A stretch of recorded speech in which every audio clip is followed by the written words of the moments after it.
Good morning प्यारे बच्चों। कक्षा 12 के पाठ नंबर 9 का आज नंबर है बायोलॉजी का, जीव विज्ञान का, जिसका नाम है जैव प्रौद्योगिकी, सिद्धांत और प्रक्रम।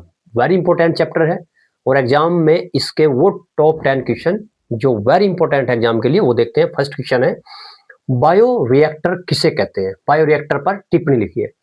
बायो रिएक्टर एक विशेष प्रकार का बड़ा सा बर्तन या पात्र होता है स्टेनलेस स्टील का, जिसमें सूक्ष्म जीवों, पादप कोशिकाओं, पशु की कोशिकाओं को नियंत्रित परिस्थितियों में उगाकर उगाकर उपयोगी उत्पाद बनाए जाते हैं।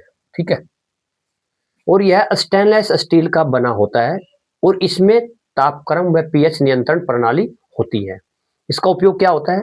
एंटीबायोटिक का उत्पादन करने में प्रयोग किया जाता है, वैक्सीन बनाने में, दवाई वैक्सीन बनाते हैं जैसे कोरोना वगैरह की वैक्सीन बनाई, एंजाइम और हार्मोन्स बनाने में, दही, शराब आदि का उत्पादन करने में भी बायोरिएक्टर का प्रयोग होता है। बायोरिएक्टर एक फैक्ट्री उद्योग के अंदर एक बड़ा सा बर्तन होता है जो स्टेनलेस स्टील का बना होता है, इसके अंदर ये तैयार किए जाते हैं वैक्सीन वगैरह।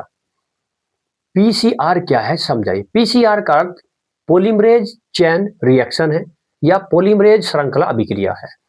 इस अभिक्रिया में छोटे रासायनिक संश्लेषित अल्प न्यूक्लियोटाइड के दो समुच्चयों या दो सेट्स, एक ही मतलब है वह, और साथ में डीएनए पॉलीमरेज एंजाइम का उपयोग करते हुए दोनों का पात्रे विधि द्वारा, कौन सी विधि द्वारा? पात्रे विधि द्वारा उपयोगी जीन की कई प्रतिकृतियां यानी उनकी नकल कॉपी का संश्लेषण किया जाता है। यदि डीएनए प्रतिकृतियन प्रक्रम कई बार दोहराया जाए तब डीएनए खंड को लगभग 1 अरब गुना तक बढ़ाया दिया जाता है, यानी बन जाते हैं। ठीक है, यदि डीएनए प्रतिकृतियम जो प्रक्रम है इसको अगर कई बार 8-10 बार दोहरा दे तो डीएनए खंड को लगभग 1 अरब गुना प्रतिवर्धित किया जाएगा, उतना गुना उसको बना दिया जाएगा डीएनए को। प्लाज्मिड्स क्या होते हैं? ये कहाँ पाए जाते हैं? प्लाज्मिड्स ऐसे अतिरिक्त डीएनए अणु हैं जो बैक्टीरिया में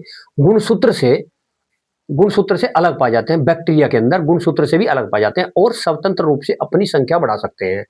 प्लाज्मिड्स ये मुख्य रूप से बैक्टीरिया में पाए जाते हैं।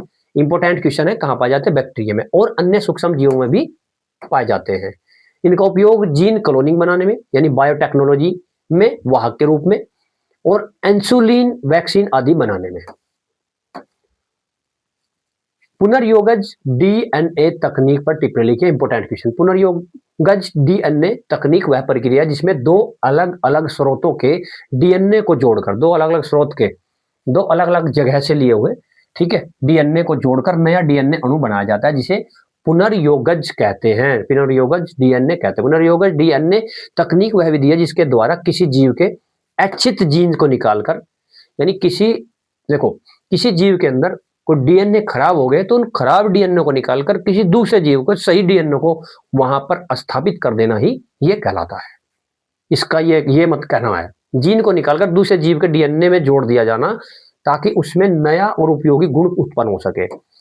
उपयोग कहाँ होता है? मानव इंसुलिन का उत्पादन करने में, वैक्सीन बनाने में, रोग प्रतिरोधी फसलों का विकास करने, हार्मोन, एंजाइम और एंटीबायोटिक का उत्पादन करने में। जैव प्रौद्योगिकी में क्लोनिंग संवाहकों का क्या महत्व है? जैव प्रौद्योगिकी में क्लोन तैयार करना किसी भी जीव जंतु का डीएनए वगैरह से। जैव प्रौद्योगिकी में क्लोनिंग संवाहकों का बहुत महत्व, क्योंकि इसका प्रयोग डीएनए के अणु लाकर मूल डीएनए में प्रतिस्थापित करने के लिए किया जाता है। ये डीएनए विजातीय डीएनए कहलाते हैं क्योंकि वो मूल डीएनए से अलग होते हैं। क्लोनिंग संवाहकों के मुख्य प्रकार क्या होते हैं? प्लाज्मिड्स, वाहक जीवाणु भोजी, कोस्मिड और फास्मिड आदि। जीनी अभियांत्रिकी, जीनी टेक्नोलॉजी, जीनी अभियांत्रिकी या अनुवांशिकी अभियांत्रिकी, वेरी इंपॉर्टेंट क्वेश्चन है इस चैप्टर का।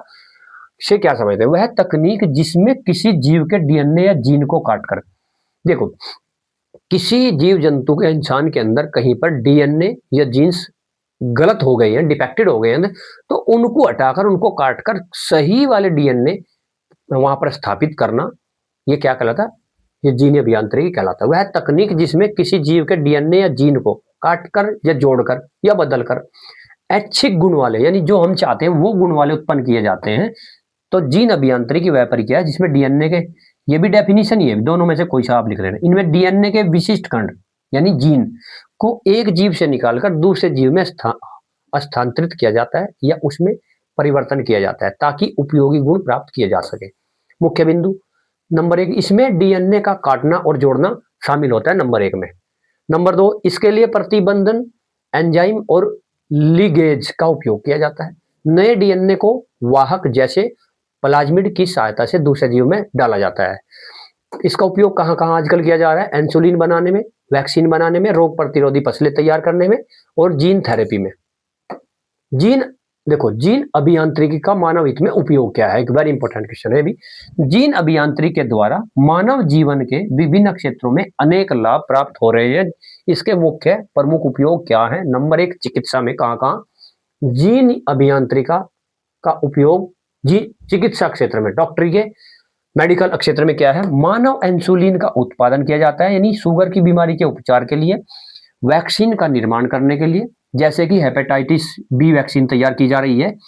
जीन थेरेपी द्वारा अनुवांशिक रोगों का उपचार करने में, अनुवांशिक रोग जो पीढ़ी दर पीढ़ी दादा पिता और बेटे में चले आ रहे हैं, उन रोगों को खत्म करने में, एंटीबायोटिक्स, हार्मोन्स और एंजाइम का उत्पादन करने में, और कृषि क्षेत्र में उच्च उत्पादन वाली फसल विकसित करने में, कीट एवं रोग प्रतिरोधी पौधे जैसे बीटी कपास वो पैदा करने में, सूखा और लवणता सहन करने वाली फसलों में ऐसी फसल तैयार की जा रही है जो सूखे के अंदर, यानी जैसे रेगिस्तान वगैरह है वहां पर भी वो पैदा हो सके।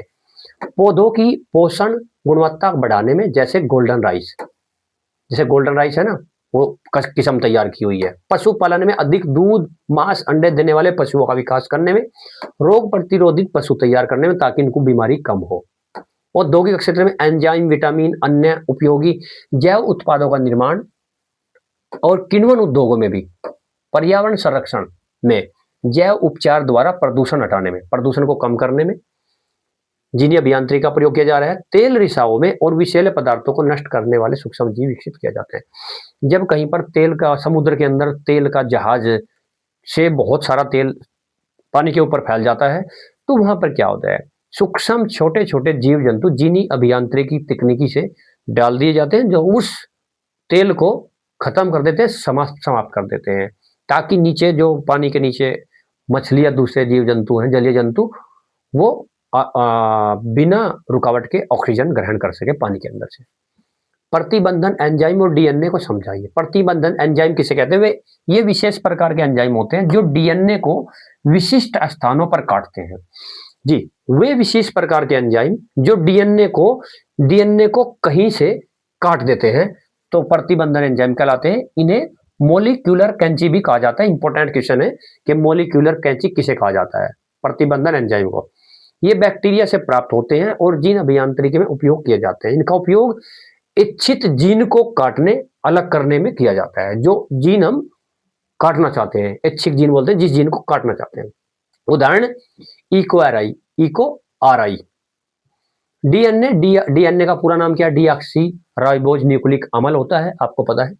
डीएनए एक आनुवंशिक पदार्थ है, यानी वो पदार्थ है जो पीढ़ी दर पीढ़ी चलता रहता है, जो जीवों के गुणों की जानकारी बताता है। यह दोहरी कुंडल संरचना का होता है। यह कोशिका के केंद्र न्यूक्लियस में पाया जाता है और ये यूकोरियोटस में भी पाया जाता है। डीएनए जीन के रूप में वंशानुगत बोलते हैं, जो पीढ़ी दर पीढ़ी चलते रहते हैं। ऐसे लक्षणों को एक पीढ़ी से दूसरी पीढ़ी तक पहुंचाता है डीएनए जीन।